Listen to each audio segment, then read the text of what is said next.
scientifiques. Nous les disposâmes dans la cave pendant le jour, obstruâmes les fenêtres avec du papier et décidâmes de revenir le soir pour notre première veille. Nous avions fermé à clé la porte qui menait de la cave au rez-de-chaussée. Comme nous avions la clé qui ouvrait la porte de la rue, nous allions pouvoir laisser là les appareils fort coûteux et fragiles que nous nous étions procurés secrètement et à grand prix, aussi longtemps que nos veilles devraient durer. Nous avions l'intention de passer la nuit en prenant le car toutes les 2 heures. Moi d'abord, mon oncle ensuite. Celui qui ne veillerait pas se reposerait sur le lit. La résolution avec laquelle mon oncle se procura les instruments au laboratoire de Brown University et à l'arsenal de la rue Cranston et prit d'instinct la direction de cette aventure fut un merveilleux exemple de la vitalité et de la résistance d'un vieillard de 81 ans. Elihu Whipple avait toujours observé les règles d'hygiène qu'il recommandait à ses malades, et je pense qu'il serait toujours des nôtres sans l'événement que je vais rapporter. 2 personnes seulement se doutent de ce qui s'est passé, Carrington Harris et moi-même. Je dus lui raconter l'histoire. Il était le propriétaire de la maison et il fallait bien qu'il sût ce qu'il en était. De plus, nous nous étions ouverts à lui de notre projet et j'espérais qu'après la mort de mon oncle, il comprendrait la situation et m'aiderait à fournir au public les explications nécessaires. Il pâlit, mais accepta de m'aider et décida qu'il pourrait désormais louer la maison sans danger. Prétendre que nous n'étions pas inquiets par cette nuit pluvieuse où nous prîmes notre première veille serait une bravade ridicule. Nous n'étions pas, comme je l'ai dit, puérilement superstitieux, mais nos études scientifiques et nos méditations nous avaient enseigné que l'univers connu à 3 dimensions ne comprend qu'une infime partie de tout le cosmos de substance et d'énergie. Dans cette perspective, le poids des preuves fournies par de nombreuses sources authentiques démontrait l'existence tenace de certaines forces très puissantes et d'une malignité exceptionnelle à l'égard des hommes. Dire que nous croyons véritablement aux vampires et aux loups-garous serait une déclaration à considérer. Il conviendrait plutôt de dire que nous n'étions pas disposés à nier la possibilité de certaines modifications insolites et peu connues de la force vitale et de la matière atténuée. Elles apparaissent rarement dans l'espace à 3 dimensions à cause de leur rapport plus intime avec d'autres unités spatiales. Pourtant, elles sont assez proches des frontières de notre univers pour se manifester parfois dans des circonstances telles que nos sens impropres à cette perception ne nous permettront sans doute jamais de les comprendre. En bref, il nous semblait à mon oncle et à moi qu'un ensemble de phénomènes inéluctables démontrait la présence larvée d'une certaine influence dans la maison maudite. Cette influence pouvait être imputable à l'un ou l'autre des malheureux pionniers français, morts 2 siècles auparavant et opérés à ce jour selon les lois inconnues du mouvement atomique et électronique.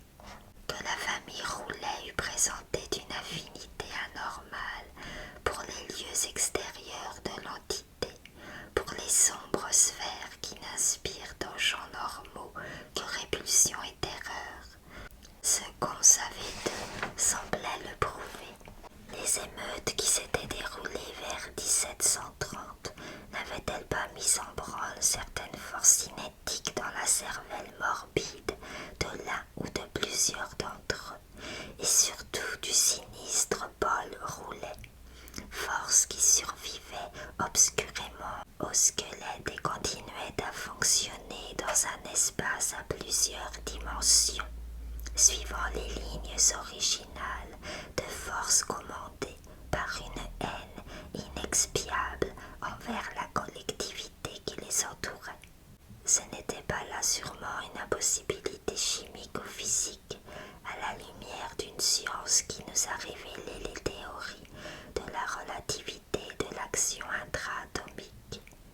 On pourrait aisément supposer un noyau étranger de substance ou d'énergie, informe ou de forme inimaginable, maintenu vivant par des ponctions imperceptibles ou immatérielles faites dans la force vitale. Le tissu corporel et les fluides d'êtres immédiatement vivants dans lesquels il pénètre et dans le tissu desquels il s'insinue. Ce noyau pourrait être franchement hostile ou n'obéir qu'à des raisons aveugles de subsistance personnelle. Quoi qu'il en soit, un monstre de ce genre doit nécessairement, dans notre vision des choses, être considéré comme une anomalie ou une intrusion que tout homme, défenseur de la vie, de la santé et de l'équilibre mental de ses frères humains, doit s'attacher à éliminer. Ce qui nous troublait le plus, c'était notre ignorance totale de l'aspect sous lequel se manifesterait la chose. Aucune personne censée ne l'avait jamais vue, et peu d'entre elles l'avaient vraiment senti. Ce pouvait être une énergie pure, une forme éthérée, étrangère au royaume de la substance, ou un être partiellement matériel, une masse plastique équivoque et inconnue, capable de se transformer à volonté en approximation nébuleuse des états solides, liquides, gazeux ou fractionnés en particules. La tache anthropomorphique des moisissures sur le sol, la forme de la vapeur jaunâtre, la courbe des racines d'arbres dans certaines des vieilles légendes, tout contribuait à la présenter comme une reproduction plus ou moins lointaine de la forme humaine. Mais, pour aussi représentative ou permanente qui ait pu être cette ressemblance, personne ne pouvait l'affirmer avec certitude.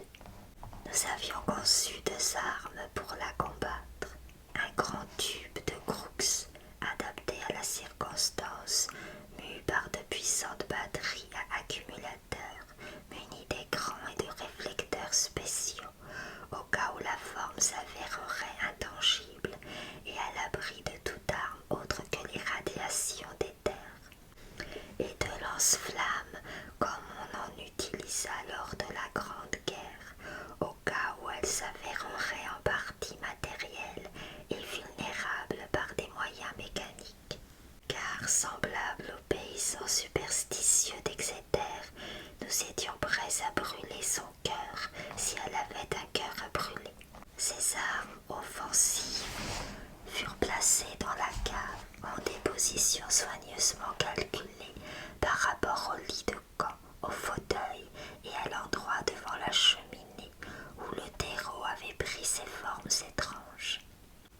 Ces moisissures, soit dit en passant, étaient à peine visibles quand nous disposâmes nos meubles et nos instruments, et aussi quand nous revînmes ce soir-là pour veiller. Un instant, je me demandais même si je les avais vus d'une manière plus précise, mais alors je songeais aux légendes. Notre veillée dans la cave commença à 10 heures. Au fur et à mesure que la nuit s'écoulait, nous renoncions à l'espoir d'une révélation. Une lueur timide filtrant des lampadaires battus par la pluie sur le trottoir et une faible phosphorescence provenant des champignons qui couvraient le sol révélaient la pierre sointante des murs d'où toute trace de chaux avait disparu. Le sol humide, fétide, rempli de moisissures, couvert de champignons obscènes, les vestiges pourrissants de ce qui avait été jadis des tabourets, des chaises, des tables et d'autres meubles devenus informes. Les lourdes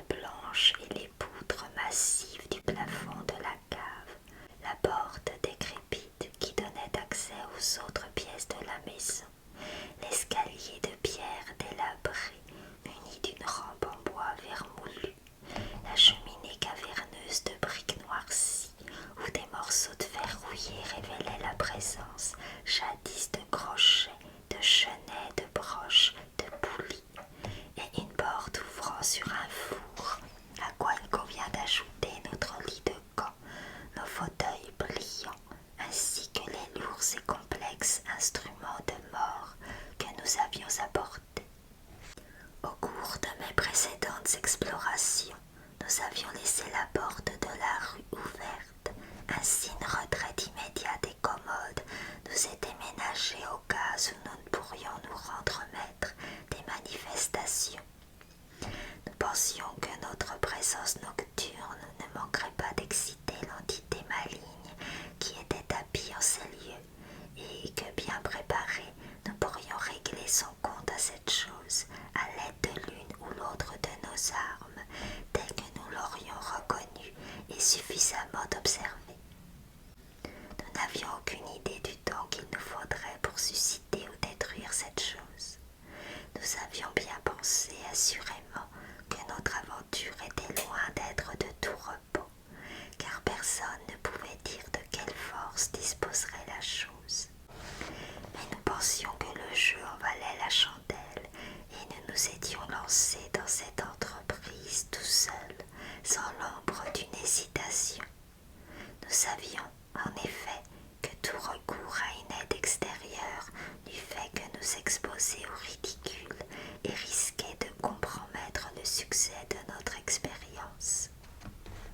Telles étaient nos dispositions d'esprit quand nous conversions fort tard cette nuit-là, jusqu'au moment où la fatigue de mon oncle me fit penser qu'il devait s'étendre pour dormir 2 heures.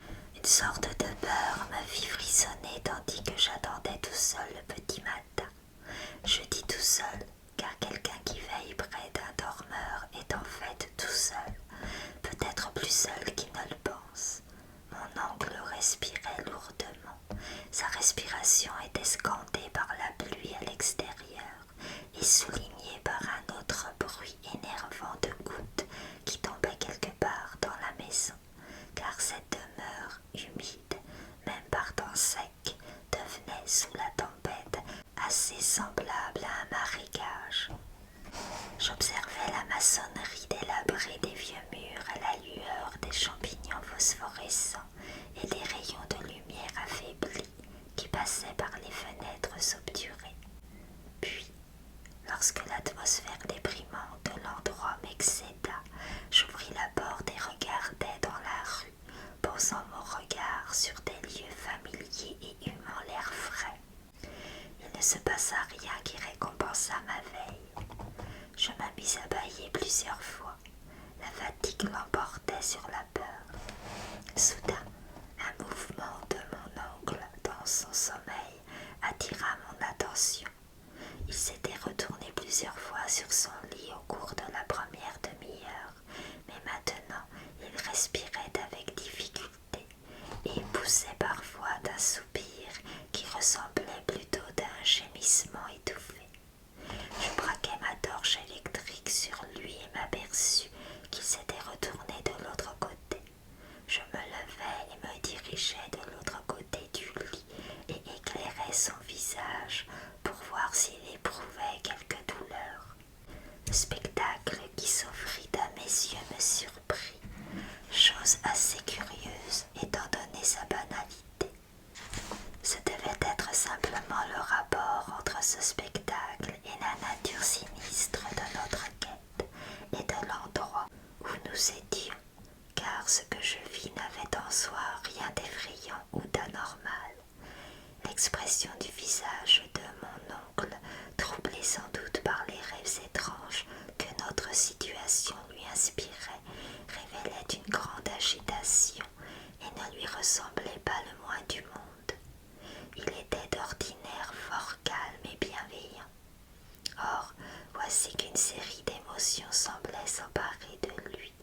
Je crois que c'est surtout cette variété d'émotions qui me troubla particulièrement. Mon oncle haletait et se retournait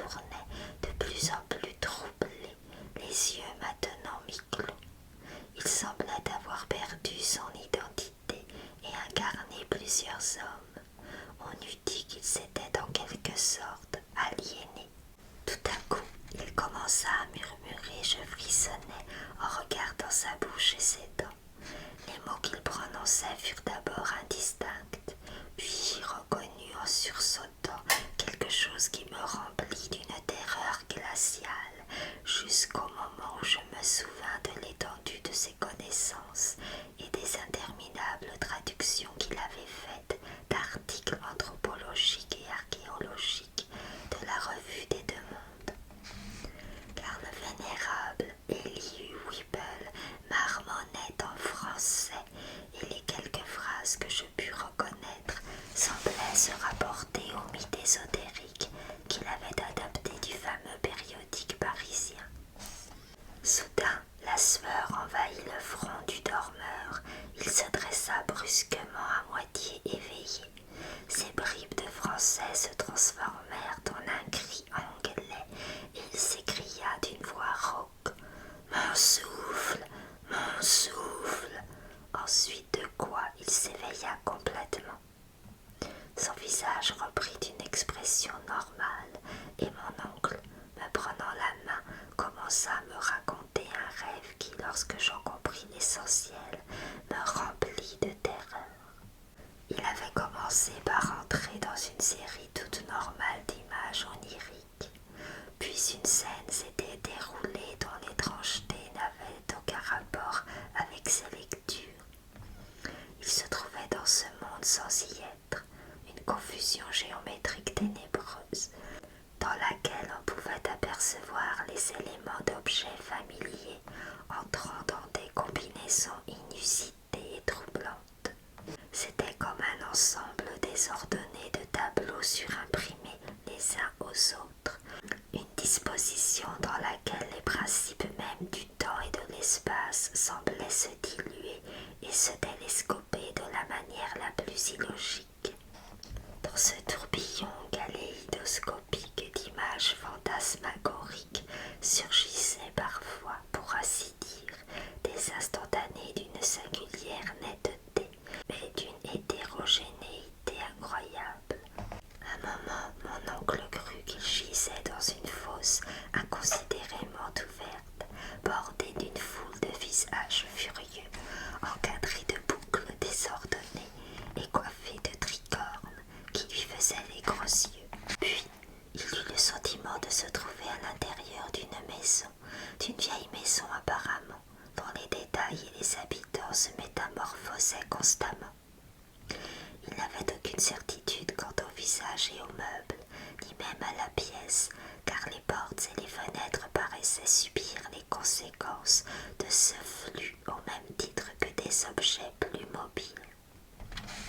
C'était étrange, vraiment étrange, et mon oncle m'en parla presque timidement, comme s'il craignait de n'être pas cru lorsqu'il déclara que parmi ces visages insolites, beaucoup avaient les traits des Harris, et tout ce temps-là, il éprouvait une sensation personnelle d'étouffement, comme si quelque présence insinuante s'était logée dans son corps et essayait de s'emparer des sources même de sa vie.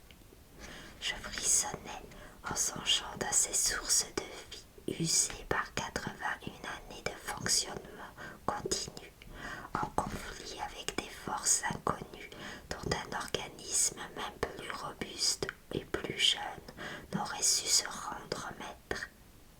Mais je me dis ensuite que les rêves ne sont que des rêves et que ces visions gênantes n'étaient au plus que la réaction de mon oncle aux préoccupations et préparatifs qui nous avaient absorbés récemment à l'exclusion de toute autre chose. Sa conversation ne tarda pas à dissiper le sentiment d'étrangeté que j'avais éprouvé, et au bout d'un certain temps, je cédai au sommeil. Mon oncle semblait tout à fait réveillé et fort heureux de prendre la garde à son tour, bien que son cauchemar ne lui eût pas accordé les 2 heures de répit auxquelles il avait droit. Je ne tardai pas à sombrer dans le sommeil, et je fus immédiatement la proie de rêves fort troublants. J'éprouvais une solitude cosmique et abyssale, des forces hostiles se dressaient de toutes parts sur la prison où j'étais confiné. J'avais l'impression d'être ligoté, bâillonné et assailli par les cris sonores de multitudes qui, au loin, avaient soif de mon sang.